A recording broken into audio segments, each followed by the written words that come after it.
wanted to like it so much. I wanted to love it. I wanted to be able to say nothing but good things about it. Hi everyone, this is May. Today's video is something I've been wanting to make for a very long time, but I wasn't sure how to approach it because it's a little bit of a controversial subject. So I'll just come right out and say it. And this is about the English translation of The Grandmaster of Demonic Cultivation based on the novel 魔道祖师 by 墨香铜臭 or MXTX. So to put it very bluntly, I don't really like this translation. But I think I'd better set some background first before some of you jump on me and talk about how ungrateful I am. First of all, I cannot read the novel in Mandarin. My introduction to the novel was through The Untamed. From The Untamed, I read the online translation on Exile Rebel Scanlations. I really loved the novel, in spite of the fact that the translation probably had issues of its own. There were a lot of kudos and also brickbats thrown at the original translator. Basically, it was translated by someone who was very young, had very good intentions, put it out there because she loved the novel and wanted other people to enjoy it, which is the basis for most fan translators. So there's no money involved, there's nothing involved, just love of the material and wanting to spread it. I have always been a great reader. I really enjoy books, all kinds, from very serious, philosophical, highbrow books to, bodice ripper romances, etc. So I appreciate a lot of different genres. I don't think everything needs to be this great piece of classic literature. So this is not a problem with the book. The second thing I want to make absolutely clear is about the translator Suika and the editor Pengi. I don't know them personally. I follow them on Twitter, but that's it, right? I don't have any interactions with them.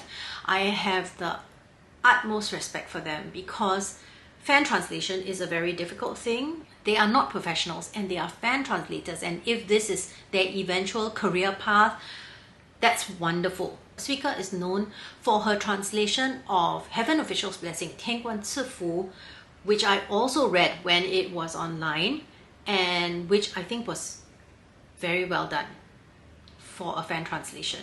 So now back to 魔道祖师. Whether it was conscious or not, I think it was a very brave thing for Suika to take on because there will be an inevitable comparison with a work that has a huge fandom that loves the story so much. So when Seven Seas first announced they were going to publish the official English translations for the 3 MXTX novels, Scum Villain's Self-Saving System, The Grandmaster of Demonic Cultivation, and Heaven Official's Blessing, the entire English language fandom exploded in excitement, myself included, because before this, the 3 novels had been published on the Chinese website, this unpronounceable JJWXC whatever, and then the English translations had all been done by fans and were kind of lurking around in the shadows of the interweb. But the fandom is so huge, in particular 魔道祖师 and 天官赐福. It's normal for fans to be very excited. But this is where I think one of the first problems started. The fandom existed prior to anything being done about these books. So there's a huge market for it. And the minute the books went on sale on the online platforms, Amazon, Book Depository, whatever, they hit very high sales rates because fans, including myself, quickly hit the buy button. So in some ways, this book was already a bestseller before it had even gone to print. Okay, so that can be both a good and a bad thing. The good thing is that it becomes very prominent. It's not like, a struggling writer with their first work needing to be published, getting some little bit of media here and there. This is not the case, particularly for 魔道祖师 and 天官赐福. I'm not familiar with Scum Villain, so I really can't say that much about it. The drawback of having a very big fandom is that the expectation is very high, or it should be, right, for these novels. When the pictures of the first books came out, you know, with the book covers, etc., I saw a mixture of reactions on social media. Some people were just so excited about the very existence of these books that they had nothing but praise for the books. And there is nothing wrong with that, because if you love it and you love everything about it, that's fantastic. But I also saw some other people who talked about how they were not so happy maybe with the covers. And I think for 天官赐福 there was some controversy over the font that was used. So now when I first saw the cover, I wasn't blown away. Not because I don't think this is a nice picture. I think this is a beautiful fan art. Okay, how do I put this delicately? And this is my own opinion, because this is about a piece of art. So as a piece of art, fan art, I really like it. But my preference would have been for a cover that was a little bit more, I don't have the terminology for it, I'm not an artist, but something like this. Now, I really love the cover for 天官赐福 because it is fan art, but it is a little bit more realistic in terms of depicting the human beings. Unfortunately for me, this cover looks a little bit cartoonish and young, and the material in 魔道祖师 is far from young. There are a lot of deep themes and philosophical issues. There is quite a lot of smut. So I'm not sure this is the best representation for this novel that so many of us love. But that's what the publishers and whoever worked on the novel decided to go with. So, you know, we live with it. I think the fandom was so thankful to have the novels that we kind of let some things pass. Also because you have no control over it, right? Either you buy it or you don't buy it.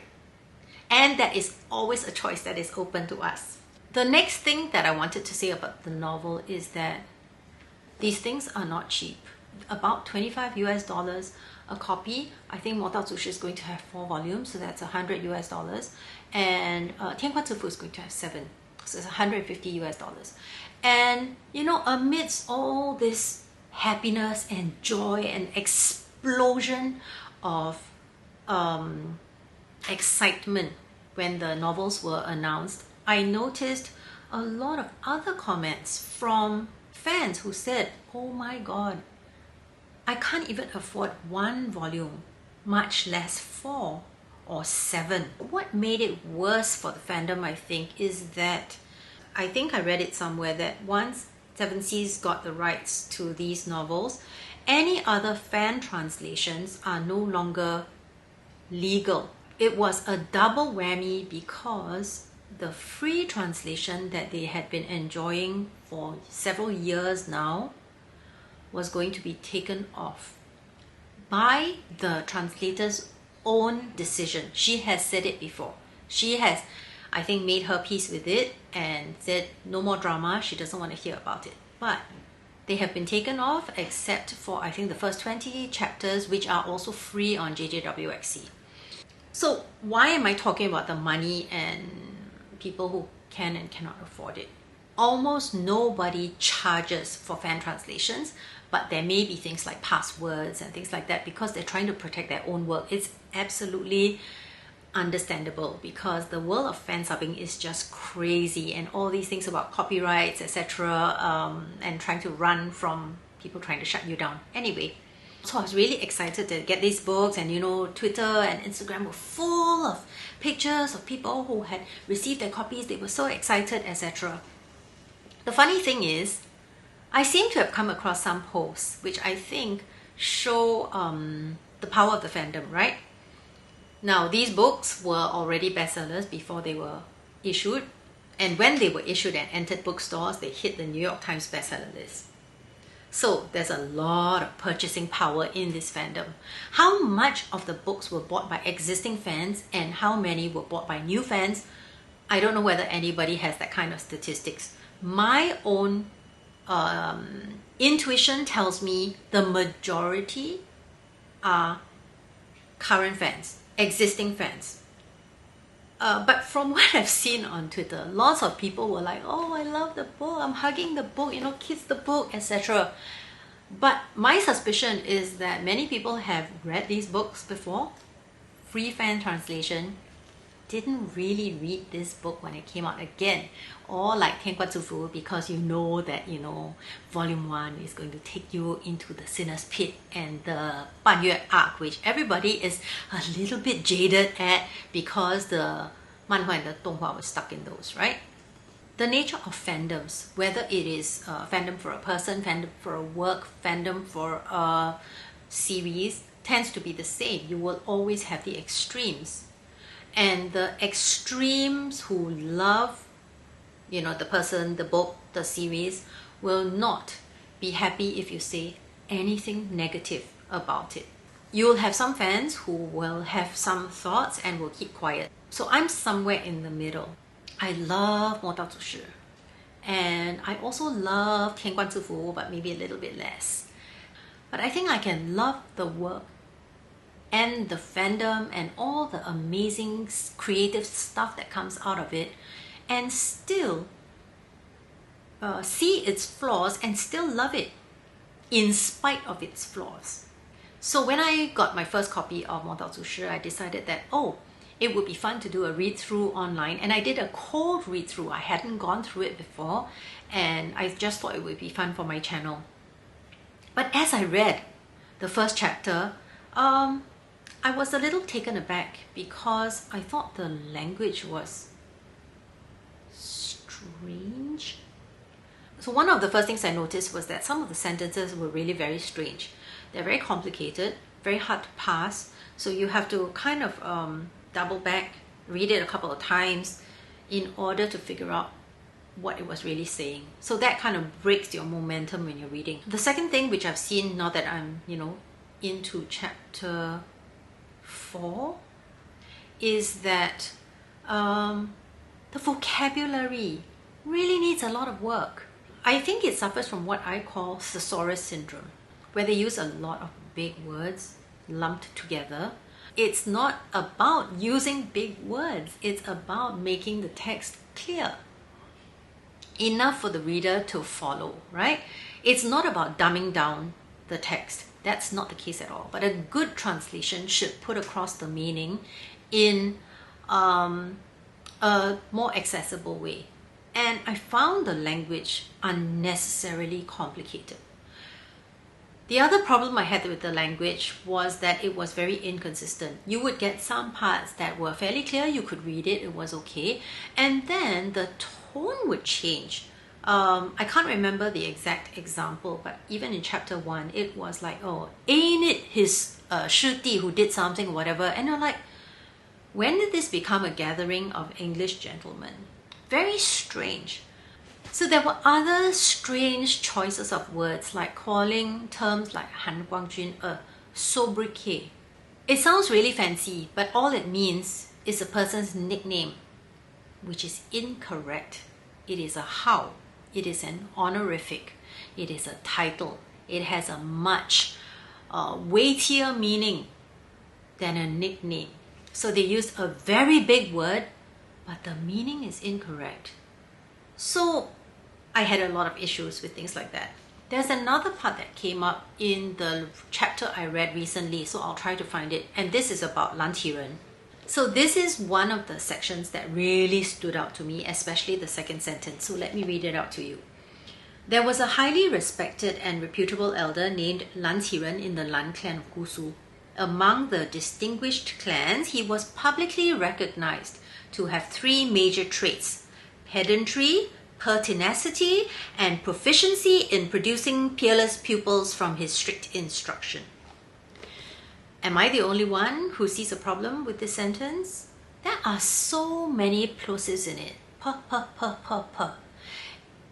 It doesn't work for a sentence because it's almost like a tongue twister or like a pronunciation exercise. And I have a pretty good vocabulary, but what the heck is pertinacity? I don't want to have to go and look up the meanings of words mid-chapter unless it is something that is so important and so accurate that it makes all the difference in the world. So let's figure out what pertinacity is. Definition of pertinacious: adhering resolutely to an opinion, purpose, or design, perversely persistent, stubbornly tenacious. So my question is, why can't you say that he is stubbornly tenacious? It is much easier for most English language speakers to understand. Why do you need to use a word like pertinacity? So I think it's a little bit schizophrenic because the names remain the same, right? Wei Wuxian, Nan Wangji, Han Guangjun, that's fine. But then they will suddenly pop in Chinese words like Shixiong, Shufu, things like that. And they're not in the footnotes. You have to go back into the glossary and try and search. I'm not even sure whether all of them are translated because I understand it, so I don't have to look. If you don't have the Chinese background, you'll be searching for these things because they won't be making any sense. The other thing that I found really weird, and it's a small thing, but it kind of annoyed me at the time, was that they talk about the various times, right? Times when people wake up and times when they go to sleep. So sunrise, sunset, etc. And they have like Mao time and Hai time and Shu time and Chou time. I don't even know what the words are in Chinese, so I don't even know what the tones are. So why this funny choice of, flipping between English and Chinese? If you're going to use some Chinese terms, I think they need to be explained on the page in a footnote. Otherwise, it makes the reading very confusing and not as enjoyable. Then we come to the chapters. Now, there are 120 something chapters in the whole of Mo Dao Zu Shi, including the extras. So in this novel, they decided to collapse several chapters into one. Now, in the original web version that MXTX wrote, the chapters are of varying lengths, I suppose, depending on the development of the story and depending on her mood, because it's up to her, she's the author. In this particular publication, chapter 1 is chapter 1 in the web serialization. From chapter 2 onwards, chapter 2 is made up of 4 chapters. Chapter 3 is 6 chapters. Now, chapter 4, which is the one I'm currently reading on my channel, contains 8 chapters from page 119 to page 205. That's 86 pages for one chapter. So I don't understand why they had to do this. Is it very difficult to list them in their original chapters? Because let me show you the translation, abridged translation of The Romance of Three Kingdoms.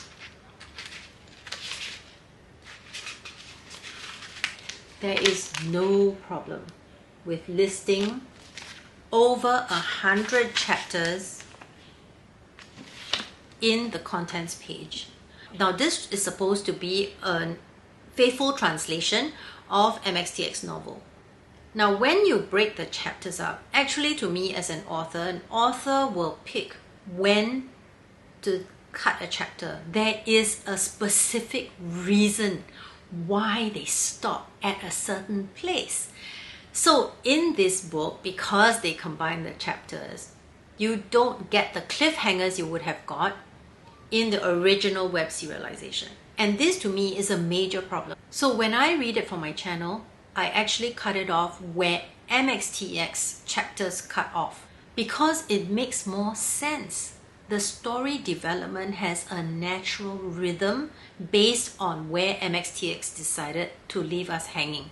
Right now, if you're a new reader in this, first of all, you better have a lot of patience to read 86 pages at a go just to get through one chapter. And you will not know where the original breaks are because they can be in the middle of a chapter somewhere. So I don't understand the choice of this thing. Now I'll come to the appendices, which are at the back. So they have several parts. They have the characters and some explanation about their names. I think they're okay, but if you really want to have a better and deeper understanding of the names, go and Google, because there will be Tumblr posts and Twitter posts and blog posts, all of whom try to explain the intricacies of the names and trying to kind of figure out, you know, what MXTX meant. It is really quite complicated, but if you're interested, it is very interesting.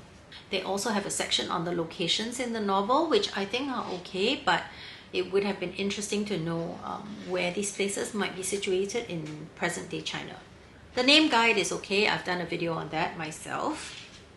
The pronunciation guide was very controversial. I've also done a video on it. Now, I think I should say something here in case there are some of you who don't have the patience to go and see my other video.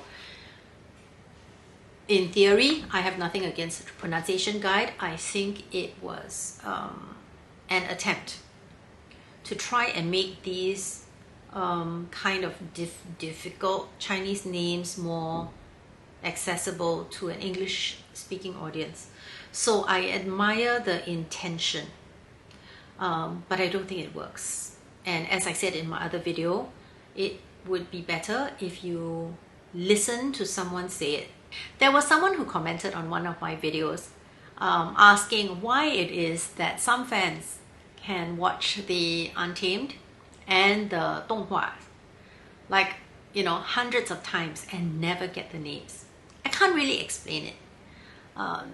Some people have a better ear. Some people have a better natural ability to imitate and mimic the sound. Some people just pay attention more. But yeah, the pronunciation guide really should not be used on its own. Now there's also a glossary at the back with an explanation of various things in the MXTX world. I think it's more or less the same across the 3 novels. So again, for fear of being very repetitive, I appreciate the effort, really appreciate the effort that Suika and Pengi put in. Now, why do I say this so deliberately? Because I have 100% faith that they poured their hearts and souls into this project because they are fans of the content. They love the content and they wanted to see it reach more people. There is absolutely no doubt in my mind about them. So it makes me think a little bit about the publisher. Now, what is the publisher's responsibility?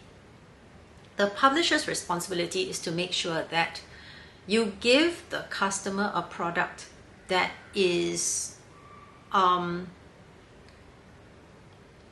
worth the money we are paying for it. Because ultimately, the publisher stands to gain. I don't know how much 7 Seas paid the translator, the editor, and all the fans who provided the fan art for the novels and for the covers. I don't know if they paid them a professional translator's rate or whether, you know, because it's a fan translation and because at least 2 of the novels had existing translations that they don't get paid as much. It would be hard to convince me that they were paid what a professional translator would be paid. Okay, let's just leave it at that. But when they sell these, this is not at a fan discount. This is full price, 100%, similar to what I would pay for other things, right? So I'm going to be a bit harsher on the publisher. You're working with a fan translator who is, from what I guess, fairly young, new to this, not a professional translator, and an editor who is also not a professional editor from what I know. So what is your job? Your job is to bloody well make sure this is ready for publication. Do I think that 7 Seas did a good job? Not at all. This is not up to the standard of what it should be. Volume 1s are all $20 US.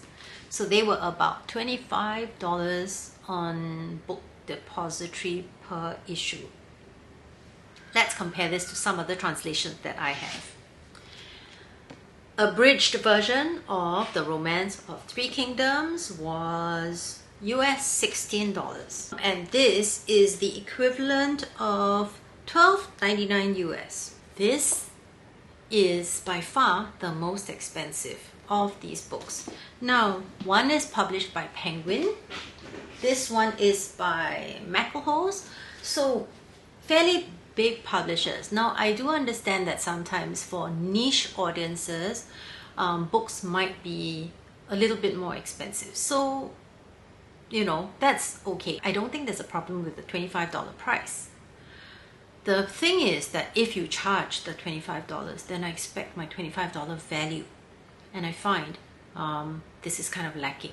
So just before I started filming this video, I was skimming through Twitter and I saw that some of the people I'm following are also having a discussion about their frustrations with the novels because someone has discovered that there is a critical paragraph/sentence which has been completely omitted from the novel. Based on the last translation, someone has flagged out this is the paragraph. He had always thought that Jiang Cheng would be on his side and Lan Wangji on the side opposite to him.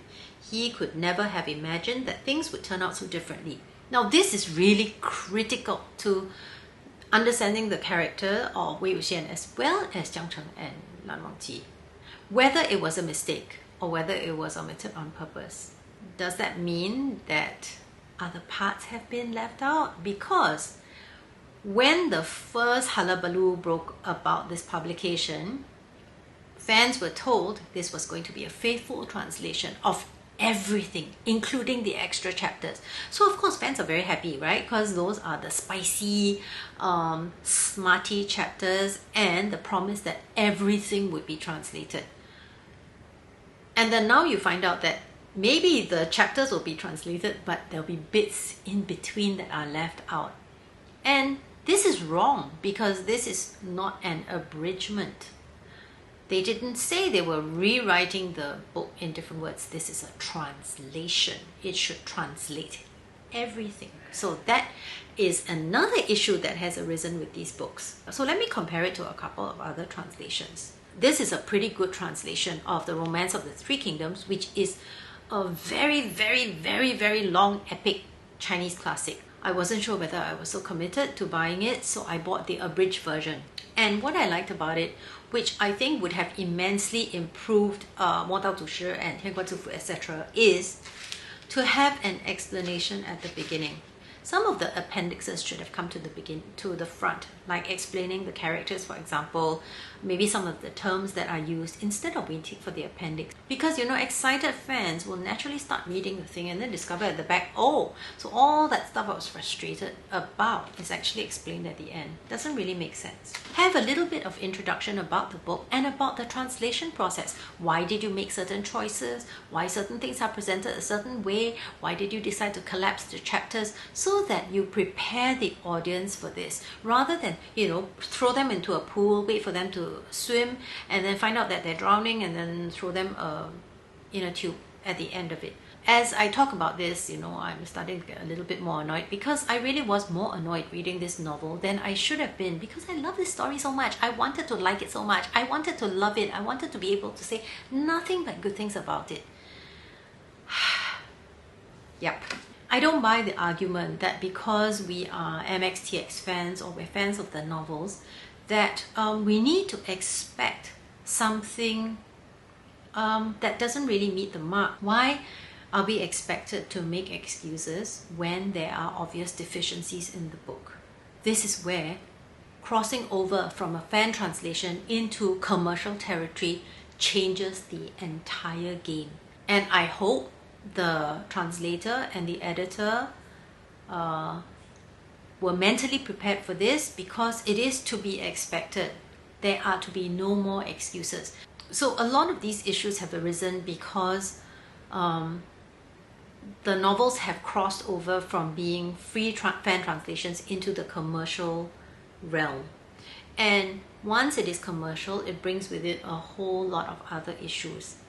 So if you are a free fan translation, then even if the work is fairly mediocre but well-intentioned, most reasonable fans will still thank you for the effort because you have made it accessible to them. Otherwise, they cannot enjoy the work. And this is what the MXTX fandom had enjoyed for years. Now we have crossed into legit territory with a physical book that you can proudly show off to your friends and family and whoever, and which you can buy in a bookstore. But ask yourself very frankly, if you were to give this to a friend who enjoys reading, after they read volume 1, will they want to continue? This is a very pertinent question that you have to ask yourself. My own feeling is that if I were to introduce this to someone and I did not mention that they can also watch the 动画 or read the manhua or watch the Untamed, would they still get the level of enjoyment out of this as many of the fans have already got? I think this is a debatable point. I don't have an answer because I was not new to this. I know that this is probably not terribly palatable to a lot of fans who just want the fandom to get as much kudos and support as they can. I would be really interested to hear from the translator Suika and the editor Peng Yi, maybe on their experience, so that fans can understand what it was like, what the process was like, how much of their re-edited work for 天官赐福 and the new translation for 魔道祖师 were kind of proofread by 7 Seas. How much input did the publishing house actually have in it? Again, I don't have the answers, but if this is the standard that the publishing house wrote off on after they had gone through the material, I think there are serious issues with their quality control. If they didn't and they just took it from the fan translator and the fan editor and decided to go ahead with publication, then I think I would have some questions about their responsibility and accountability as the publishing house that stands to gain the most commercially from the books. So, yeah, I actually have a lot more to say, but I think this video is kind of long and I wanted to test the water to see if anyone else out there kind of shared my views. Now, if you are interested in this video and want me to go a little bit deeper and discuss some of the other issues in greater depth, let me know in the comments and I will make another video. If this one doesn't blow up in my face, I do intend to do one for 天官赐福 and maybe for Scum Villain. So thank you very much for listening. These were really my own personal views. I don't represent anybody. I don't claim to represent any part of the fandom. But if you have a comment, please leave it for me. I am very open to having a discussion about this, a civilized discussion. Now I have a very, very small channel. I have a tiny little footprint in the fandom, you know, like a dot that nobody can see. So if you send me hate, I will have no problems deleting your comments straight away and, you know, just ignoring it, because I think we can all stay within our own area of this great and vast fandom and interweb without always getting into fights. So if you like this video, please like, subscribe, comment, and I hope to see you next time. Take care and stay safe, everyone. Bye.